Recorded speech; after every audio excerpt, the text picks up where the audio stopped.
Sel punca itu luar biasa loh. Mereka seperti bahan baku tubuh kita, yang bisa berubah menjadi berbagai jenis sel khusus. Bayangkan satu sel punya potensi jadi sel jantung, sel otak, atau bahkan sel tulang. Kemampuan unik ini bikin sel punca sangat menjanjikan untuk pengobatan berbagai macam penyakit. Sel punca punya dua sifat yang hebat. Pertama, mereka bisa memperbarui diri, artinya mereka bisa membelah dan menciptakan lebih banyak sel punca. Kedua, mereka bisa berdiferensiasi, artinya mereka bisa berubah menjadi jenis sel yang lebih spesifik. Potensi untuk memperbaiki dan meregenerasi jaringan yang rusak ini membawa harapan besar bagi jutaan orang di seluruh dunia. Para ilmuwan sedang meneliti terapi sel punca untuk kondisi seperti penyakit Parkinson, penyakit Alzheimer, cedera tulang belakang, dan bahkan beberapa jenis kanker. Potensi terapi sel punca untuk merevolusi dunia kedokteran sangatlah besar. Untuk kondisi seperti penyakit Parkinson, di mana sel-sel otak semakin berkurang, sel punca menawarkan harapan untuk mengganti sel-sel yang rusak ini dan memulihkan fungsinya. Pada penyakit Alzheimer, sel punca berpotensi menggantikan neuron yang mati, sehingga meningkatkan daya ingat dan fungsi kognitif. Bagi penderita diabetes tipe 1, sel punca dapat digunakan untuk menghasilkan sel-sel penghasil insulin, sehingga berpotensi membebaskan mereka dari suntikan insulin seumur hidup. Aplikasi potensialnya tampaknya tak terbatas. Para ilmuwan bahkan sedang meneliti penggunaan sel punca untuk memperbaiki jaringan jantung yang rusak setelah serangan jantung, sehingga berpotensi memberikan harapan hidup baru bagi pasien jantung.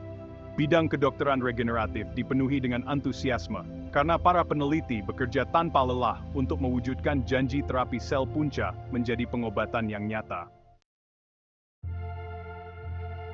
Meskipun manfaat potensial terapi sel punca tidak dapat disangkal, bidang ini bukannya tanpa kontroversi.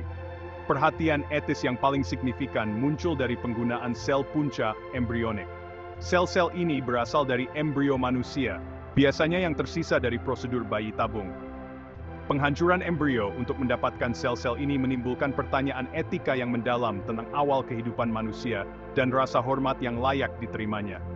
Para penentang penelitian sel punca embrionik berpendapat bahwa bahkan embrio yang paling awal adalah kehidupan manusia yang layak dilindungi, dan menghancurkannya untuk penelitian adalah tindakan yang salah secara moral. Perdebatan etika ini telah memicu diskusi panas di seluruh dunia dan bahkan telah menyebabkan pembatasan pada penelitian sel punca embrionik di beberapa negara. Di luar pertimbangan etika, tantangan ilmiah yang signifikan masih ada di bidang terapi sel punca. Salah satu kendala utama adalah risiko diferensiasi yang tidak terkendali.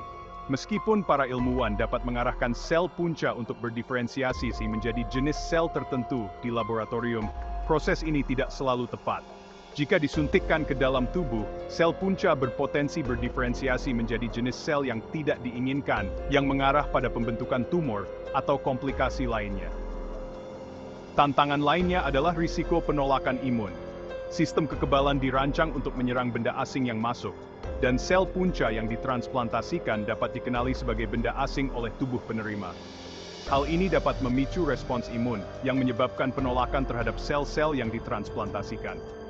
Para peneliti secara aktif bekerja untuk mengatasi tantangan ini, dengan mengembangkan metode yang lebih aman dan lebih efektif untuk mengendalikan diferensiasi sel punca, dan dengan mengeksplorasi cara untuk meminimalkan risiko penolakan imun.